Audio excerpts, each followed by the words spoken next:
বহুল আলোচিত ব্রাহ্মণবাড়িয়া-২ আসনে স্বতন্ত্র প্রার্থী হিসেবে নির্বাচনে অংশ নেওয়ার ঘোষণা দিয়েছেন বিএনপির কেন্দ্রীয় নির্বাহী কমিটির সহ আন্তর্জাতিক বিষয়ক সম্পাদক ও সাবেক সংসদ সদস্য ব্যারিস্টার রুমিন ফারহানা।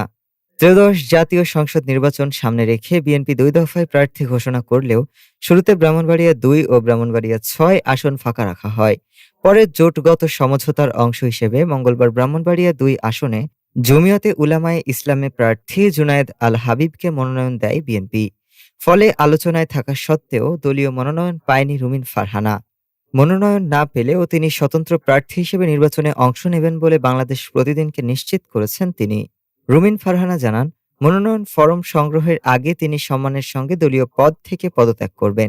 দলীয় সিদ্ধান্তের বিষয়ে তিনি বলেন, আশা করা যায় তার ক্ষেত্রে কঠোর কোনো পদক্ষেপ নেওয়া হবে না। নির্বাচনী প্রতীক ও আনুষ্ঠানিক প্রস্তুতির বিষয়টি শিগগিরই চূড়ান্ত হবে বলেও জানান তিনি। ডেস্ক রিপোর্ট, আজ বার্তা।